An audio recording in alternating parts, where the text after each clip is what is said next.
Drage gledalke in gledalci, z menoj je zgodovinar Dragan Veselinović. Pozdravljeni. Ja, lepo pozdravljeni. Avtor obsežne trilogije, ki jo vidite tukaj razstavljene, z naslovom Titovi stražarji. Ta trilogija opisuje zaščitno enoto maršala Tita in vrhovnega štaba Narodnoosvobodilne vojske Jugoslavije od njene ustanovitve septembra 1941 do konca vojne maja 1945. Gre za enoto, ki je imela različna imena in je iz skromne stražarske enote preko zaščitnega voda in čete na koncu narasla na bataljon. Sodelovala je v različnih, tudi najbolj usodnih bitkah partizanskega gibanja, nekajkrat je bilo preživetje Tita in vrhovnega štaba odvisno prav od nje. Dragan živo opisuje takratno dogajanje, legendarne dogodke iz narodno-osvobodilne borbe, danes na ozemlju nekdanje Jugoslavije pogosto pozabljene ali minimalizirane, mnogokrat pa tudi zaničevane. Gre za trilogijo bogato opremljeno s slikovnim gradivom, preglednicami, tabelami, opisi osebnih zgodb, odnosi med partizani in četniki. Skratka, gre za zanimiv prikaz dogajanja okoli Tita, kar zadeva vojaške operacije, kot tudi politično dogajanje. Titova stražarji so nedvomno zanimiva zgodba, saj so imeli Titovi stražarji neposreden vpogled v življenje in delo Josipa Broza Tita, zagotovo najpomembnejšega voditelja Jugoslavije. Dragan, zakaj si napisal to trilogijo, ki je tukaj razstavljena? Kaj te je mogoče najbolj motiviralo? Ja, tako bi začel. Najprej lepo zdrav vsem poslušalcem. Motiviralo me je dejstvo, da je en moj sorodnik bil stražar, sicer ne na začetku, ampak tam nekje v sredini leta 1943 do leta 1944, se pravi nekaj več kot eno leto. In s tem sem se začel ukvarjati tam nekje leta 2014. Tako da najprej je potekalo vse to tako, da sem po naključju odkril, da je ta oseba, ki je na posnetkih v resnici moj sorodnik. Vse se je pa začelo z enimi knjigami, ki so opisovale bojno pot teh stražarjev in tam sem odkril nekaj slik, kjer je ta moj sorodnik. In sem ga začel iskati prek družbenih omrežij, predvsem prek omrežja Facebook. In si ga našel? In sem ga našel leta 2014, sem ga obiskal in se z njim pogovoril o vsem tem. To je bil Savo Veselinović. Savo Veselinović. Tako je. Si rekel, da je on nekje od leta 1943 bil neposredni Titov stražar, ne? Tako je. Ja. Kako je pa on sploh prišel v to Titovo osebno varovanje? To ni bilo kar tako, ne? Najbrž so bili, kdorkoli ni mogel biti. Ja, tako, pogoj za vstop v to bojno enoto je bil, da se je moral borec dobro pokazati v boju in da je bil prekaljen, da je bil zvest tem načelom narodno-osvobodilne borbe. In njega so pripeljali v sklopu 5. krajiške brigade na Petrovo polje pod planino Vlašič. Tam so jih vključili v enoto in vsi so opravili pogovor s člani vrhovnega štaba in s Titom osebno.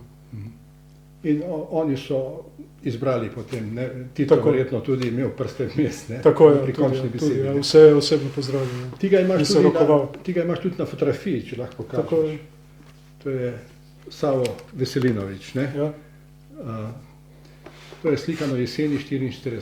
No, ker smo zdaj ravno, danes smo 21. maja 2024, skratka nekaj dni, 4 dni nas loti do 25. maja, ko se je zgodil eden večjih poskusov zajetja Josipa Broza Tita, se pravi desantna drva. On je bil takrat zraven. Tako je, tukaj je ob steni, tale slika tukaj. Ja, on je kateri, če pokažeš? On je tale tukaj. Stražar steni, pred ja, votlino. stražar, ko se Tito spušča z vodjema zavezniških misij, z ameriško misijo in z britansko misijo. Se pravi, on je bil prvi stražar v Titovi votlini. Tako je. Najbližje mu je bil. Najbližji. Ja. Aha. In kako, vidva sta se dobila, kaj je on, kako je komentiral to dogajanje v Drvarju? Ja, kar na eden lep način. On se je uživel, ko mi je vse to pripovedoval, in bil je zelo zadovoljen, da sem ga jaz obiskal. On je takrat že bil 90 let star in on se je z mano pogovarjal, kot da je to bilo nekaj včeraj, pa pred 70 leti. Kakšne spomine je pa imel na Tita? Na Tita je bil imel v celoti pozitivne spomine. Ja. A se je spomnil kakšne posebnega dogodka še iz srečanj s Titom? Ne nazadnje je bil v njegovi neposredni bližini v enem najtežjih trenutkov, ne? Tako je. Ja. Nekaj dogodkov je podrobno opisal, nekaj je pa bolj bežno. On je recimo opisal dogodek, ko se je smrtno ponesrečil Ivo Lola Ribar, član vrhovnega štaba na Glavnoškem polju. Ravno takrat je sorodnik stražil Tita, ne? In je to opisal, to osebno dogajanje Tita, kako je bil jezen, kako je udaril s pestjo po mizi in povedal materi njihovo, zlomili so mi steber. Ko je dobil poročilo, da je Ivo Lola Ribar se ponesrečil, mislim, ubila ga je letalska bomba iz nemškega letala. A še kak dogodek, ki se bo tudi vtisnil, posebej spomin, recimo iz Drvarja? Ja, iz Drvarja, to je pa bilo v sklopu teh dogajanj, ko so večinoma eskadronci, pa tudi pripadniki iz drugih čet zaščitnega bataljona branili Tita in vrhovni štab, ne. Tukaj je bilo 6 napadov strani nemških padalcev in on je bil eden od glavnih puškomitraljezcev, ki so odbili te napade. A je šel pol on, kakšna je bila zgodba? A je šel Tito šel namreč potem na Vis, a je šel on potem z njim na Vis? Tako, tudi na Vis, ja. Najprej so prepešačili od Drvarja do Kukrškega polja in tam jih je letalo odpeljalo v Bari, ki je takrat že bil pod zavezniškim nadzorom. Iz Barija so šli z ladjo do Visa in tam ga je stražil v obeh Titovih teh votlinah. A imaš kakšno fotografijo tudi iz Visa? Ta je še iz Drvarja, ne? Ta je še iz Drvarja. Iz desanta na Drvar. Jaz sicer njega na Visu nimam, ker je bil v bolnici, ker se je zdravil od rane, ko je bil ranjen v Drvarju. Tole je recimo slika teh Titovih stražarjev. Titovi stražarji na Visu, ne? Tako je. Poleti 1944, ja? Aha. Kaj pa rekel, kako se je nasploh Tito obnašal do teh svojih osebnih stražarjev? Prav prisrčno in na lep, ljubezniv način. Vsakim se je pogovoril, imel je čas. Ampak to je bil ožji del stražarjev, to je bil konjeniški eskadron. Ta enota je štela približno 70 stražarjev.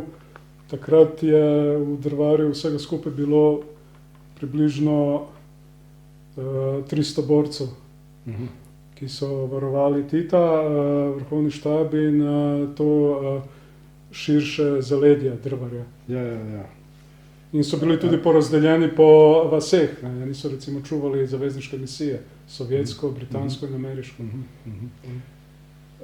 Kakšna je bila pol usoda tvojega sorodnika Sava Veselinoviča?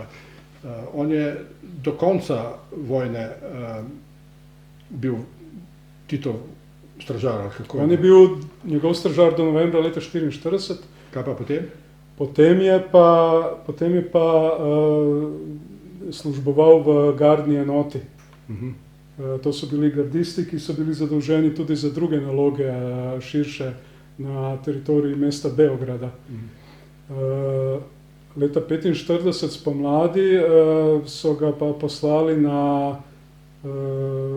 oficirsko častniško šolo v Sovjetsko zvezo v mesto Čkalov, današnji Orenburg. Tam je končal šolo za protiletalsko obrambo.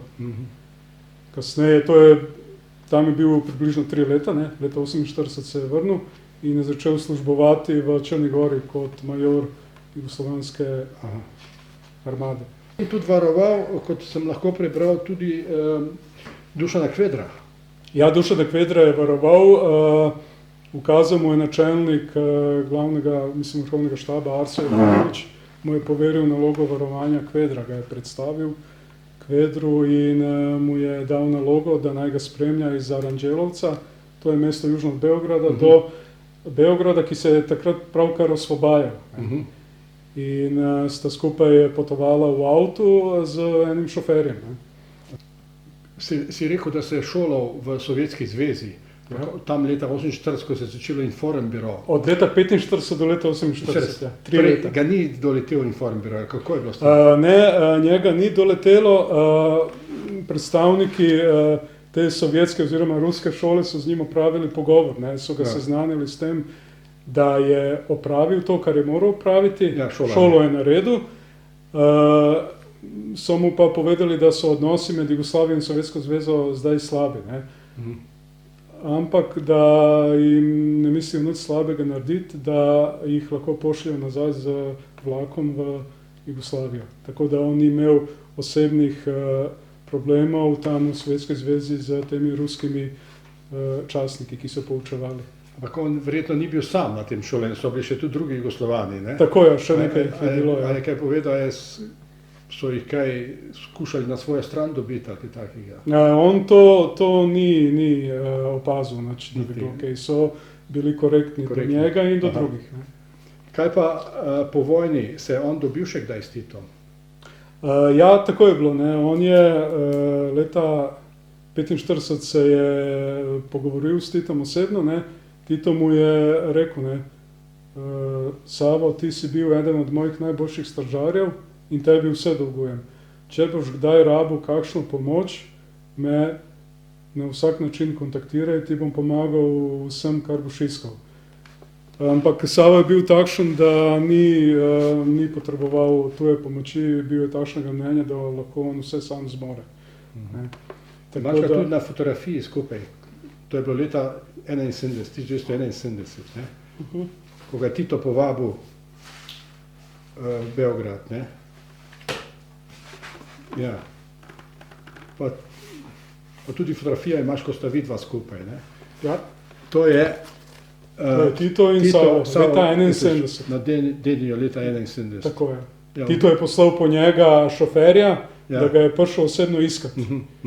In sta se srečala in sta se pogovorila približno 1 uro. Tu ga imaš pa še skupaj sta, ne? Tole je pa z mano leta 2014, Ja. takrat, ko sem ga obiskal v Beogradu, ko mi je povedal vso to zgodbo. Bil je prav vesel in mi je veliko tega povedal. Predvsem je pa bil navdušen, da sem jaz zgodovinar in da sem iz Slovenije. Kajti on je v 90-ih letih že videl, da popularnost partizanskega gibanja v teh bivših jugoslovanskih republikah pada in da je slovenski narod ostal eden od redkih, ki je še vedno spoštoval vrednote partizanskega gibanja. Če se povrnemo še na to enoto, ne, kakšni so bili uradni nazivi vse te enote? Ta enota se je razvijala, kot si rekel, iz enih manjše skupine. Kako je šel ta razvoj? Ja, tako je bilo. Najprej je bila straža, potem je bil zaščitni vod, zaščitna četa in zaščitni bataljon. Se pravi, imena so se menjala v skladu z rastom števila oziroma priliva borcev v to enoto. Če bi tako malo povedal bolj podrobno, ne? Stražo so ustanovili septembra leta 1941 v rudarskem kompleksu Stolice, ko je vrhovni štab, takrat glavni štab, imenovan, imel vojaški posvet glede razvoja oziroma začetka razvoja jugoslovanskega partizanskega gibanja na celotnem ozemlju Jugoslavije. To je blizu mesta Krupanj v zahodni Srbiji. Takrat je straža, ta enota, štela 12 pripadnikov iz Kolubarske čete, Valjevskega odreda. In potem je šlo kako to naprej? Iz straže je šlo v zaščitni vod. Zaščitni vod so ustanovili v vasi Radojinja, to je vas južno od planine Zlatibor po zlomu Užiške republike, decembra leta 1941. Štel je 17 pripadnikov. To je bil zaščitni vod? Zaščitni vod, ja. Najprej straža, potem zaščitni vod. Tako, ja. In potem... Ta vod je potem s časoma rastel v Novi Varoši, v mesto v srbijanskem Sandžaku. Ja. Decembra leta 1940 je narastel za 6 borcev, štel je 23 oseb.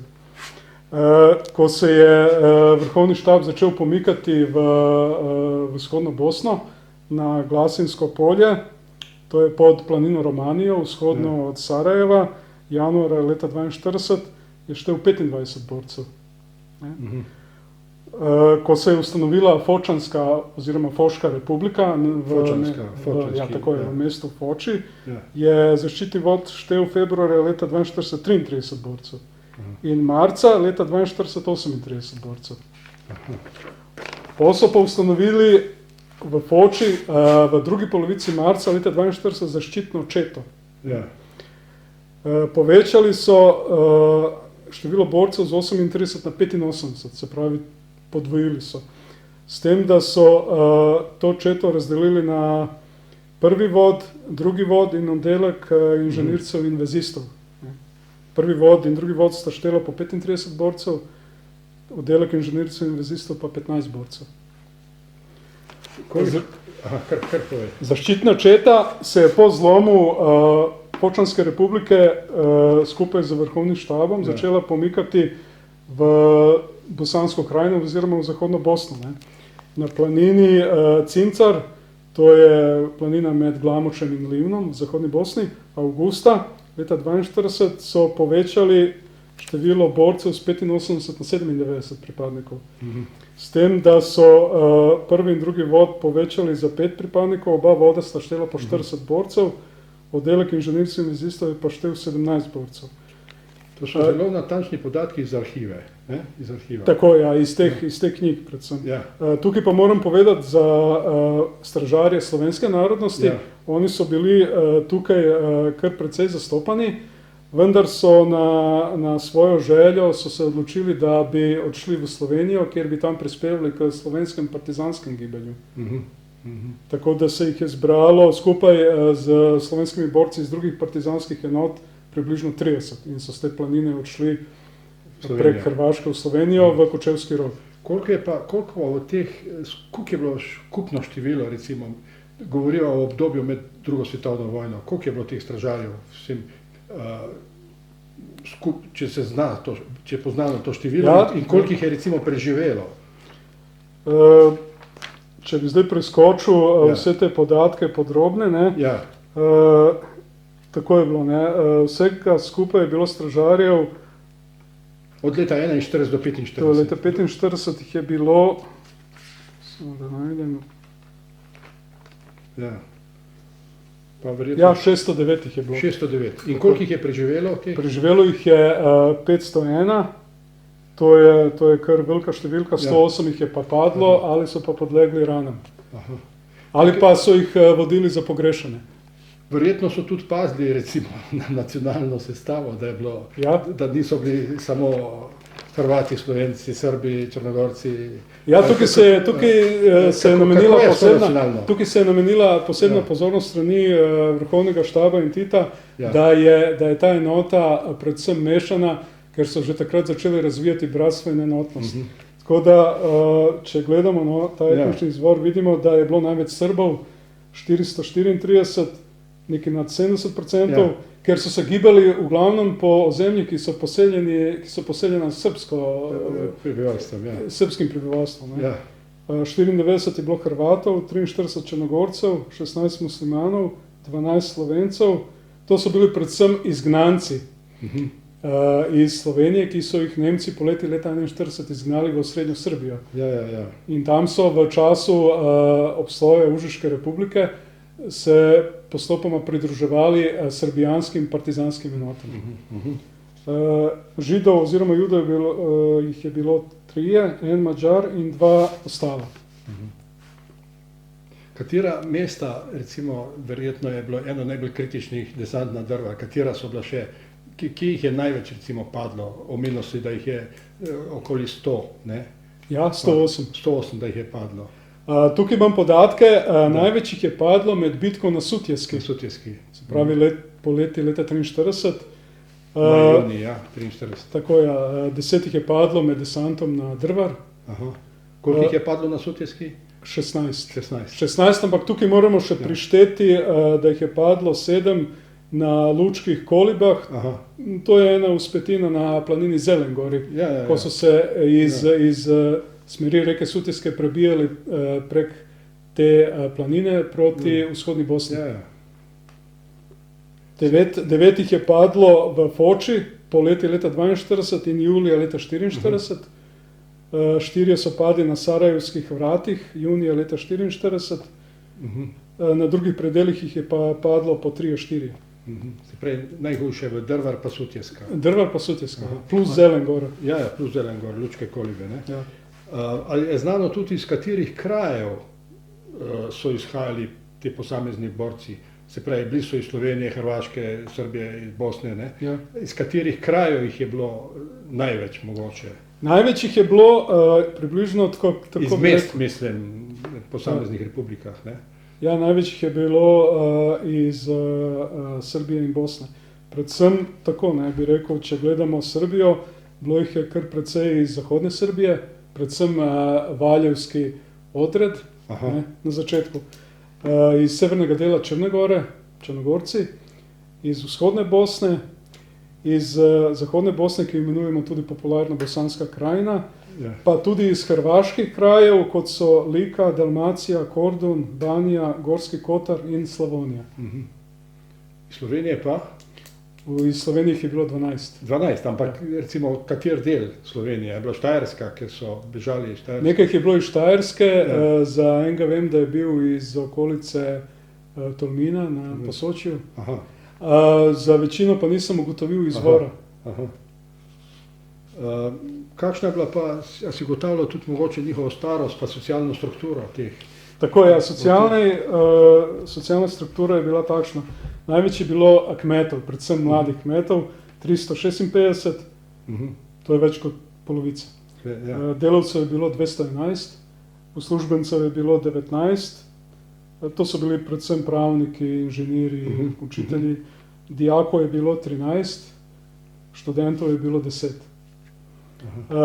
Stari so bili večinoma med 18 in 25 let, ogromna večina, drugi del je bil star do 30 let, skoraj vsi ti tam mlajši, do 30 let so bili pa neporočeni, brez družinskih obveznosti in brez pretirane navezanosti na domače kraje, ker vrhovni štab je inzistiral, da niso preveč domotožni, ker se je vrhovni štab vedno premikal po raznih teh ozemljih in naredil ogromno kilometražo iz Srbije v Bosno, potem spet nazaj v Črnogoro, pa potem spet v Bosno. Te poti so bile različne, dolge na 100 kilometrov. Sem prebral, da je Tito tudi insistiral, da niso poročeni. Tako je, on je insistiral na tem, ker je hotel, da v primeru, če bi kdo padel za njega ali umrl od ran zaradi njega, da on nima na vesti te družine oziroma žene in otroke. On je rekel sam, nočem imeti za stražarje ljudi, ki imajo otroke in žene, pa da potem vsa ta družina joka in trpi. Se pravi, pazilo se je na razne momente pri izbiri teh stražarjev. Da ne bi ostalo preveč vdov in sirot. A si tudi kaj preučeval, kako se ta Titovi stražarji, ta Titova zaščitna enota, recimo in tako, obravnava v jugoslovanskem zgodovinopisju? Tako bi rekel, ne, v teh povojnih letih, to so desetletja, se ni nič napisalo o tej enoti. Stražarji so omenjeni posamezno ali po majhnih skupinah v raznih knjigah in enciklopedijah, ko se omenja Tito ali pa nekdo od članov vrhovnega štaba.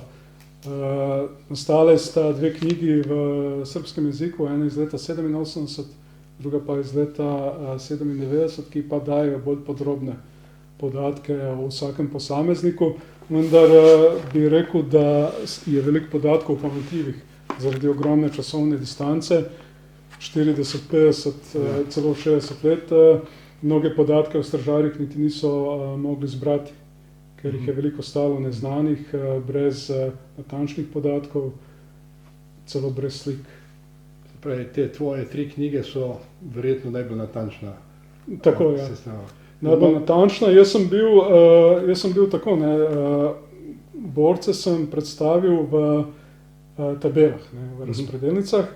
Za vsakega sem navedel kraj, občino in letnico rojstva, narodnost, poklic, kdaj je postal borec v navadni partizanski enoti, kakšno je imel funkcijo kot stražar, je preživel ali ni preživel in kakšno je imel povojno funkcijo. To je vse navedeno v knjigi. Tako, navedeno, čeprav moram povedati, da za mnoge stražarje nisem dobil podatke. Ni podatka.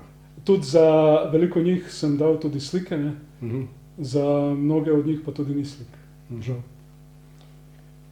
Ja, veliko delo. Ja. Sam si pa, če nekaj osebnega, ne, pred leti nastopil tudi v filmu Preboj. Kako je bilo pa s tem?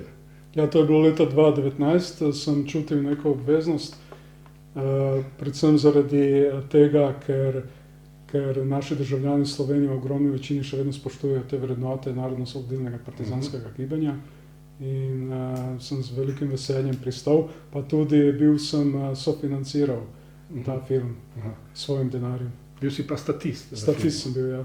Kaj se ti je pa najbolj vtisnilo iz tega filma spomin?